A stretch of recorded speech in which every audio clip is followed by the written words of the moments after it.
you're going to see it come down here. I have a major technical level on my chart around $1,250. You can see it just kissed that level right down here coming from this pivot. If it gets through there, you could retest sub 1,000. But ultimately, again, you get down sub 1,000, and I think you start accumulating this for the long term.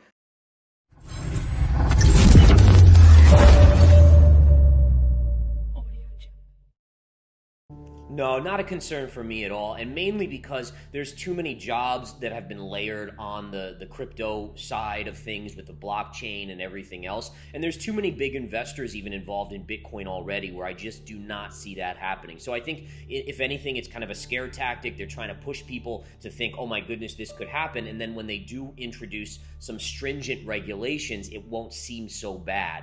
So again, for me, it's a matter of, Biden realizes, and by the way, there's a lot of politicians out there that do invest in Bitcoin and they're big fans of it. These are the politicians that know that they're running up the debt. They know the future of the dollar, and they're big fans of Bitcoin and cryptocurrency. So they're not going to be looking to ban it. And I think you're going to see that the regulation, whether it's a positive or a neutral or a negative, it's still going to allow for the existence of crypto, just with some rules to follow.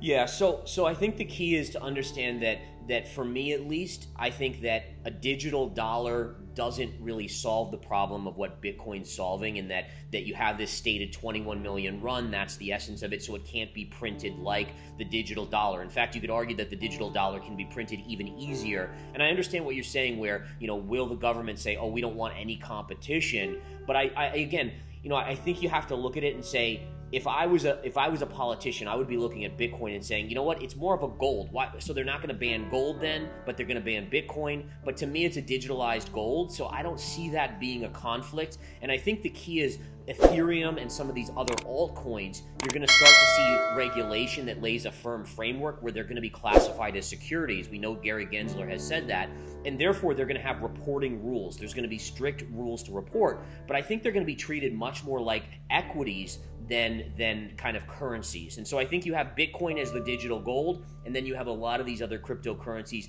that will have to report and be treated much more like equities. Yeah, so I think Ethereum, right? So you have to look at it as the rally from the lows in June. It was about 100+%, and a lot of that was expectation of this merge coming.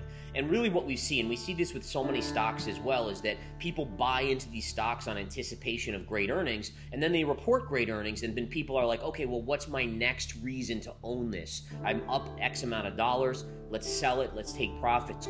We'll revisit this in the future. And I think that's what's going on with Ethereum. As much as I love the merge, and I think what it will end up doing will be a positive for Ethereum, it still doesn't solve the immediate issue of the risk and the fear of crypto right now with the Fed being so aggressive. So you're going to see it come down here. I have a major technical level on my chart around $1,250. You can see it just kissed that level right down here coming from this pivot. If it gets through there, you could retest sub 1,000. But ultimately, again, you get down sub 1,000, and I think you start accumulating this for the long term very slowly because it could go lower. But again, you have to think about the thesis with the merge in the long term, but then understand that fear rules the day in the near term, and that's what we're dealing with the Fed right now in the strong dollar.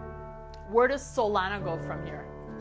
Solana. So this is where we're getting into a little trickier market action too. So in terms of the chart, Solana is still holding its $26 low down here. So that's still okay. It looks like it's kind of creating some sort of base right now. So you want to see it hold 26. If it holds 26, I think you could easily trade back up as high as $60. But I do caution that for us to get up to $60, we need to see a Fed pivot, and we need to see the dollar start to pull back. So, I mean, that really is the ruling factor. And then long-term Solana, just keep in mind that it's new technology.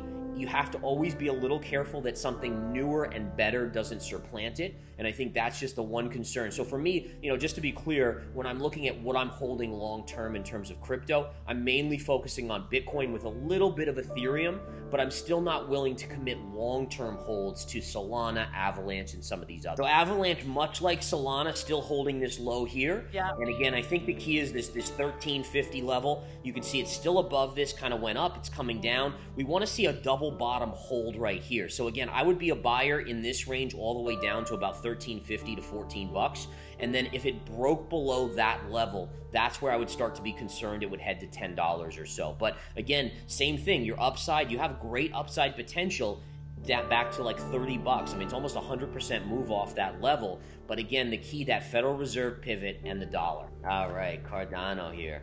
So Cardano, I already have a bunch of lines on my chart. You can see this upsloping trend line, so we are holding this support right now. You could argue that you have a little bit of a wedge pattern. Now, wedge patterns, what they tell you, and I'm erasing all the lines except the wedge pattern.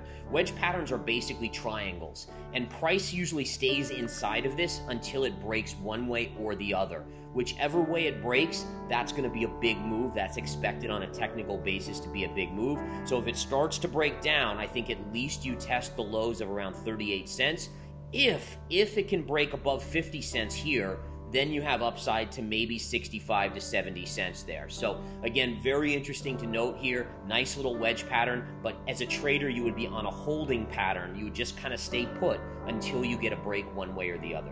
Yeah, so I do think there are some interesting, like one stock that I've been kind of perplexed that we haven't got a better bounce on is GSK, GlaxoSmithKline. Pays a beautiful dividend here. And again, you could see how oversold it is to the downside, coming right into support. But bottom line is, guys, beautiful sell-off to the downside. I think this one is, in this market environment, this is one of the safer plays. It pays an awesome dividend, and it's already discounted. Pharmaceuticals, even in a recession, people still need their life-saving drugs.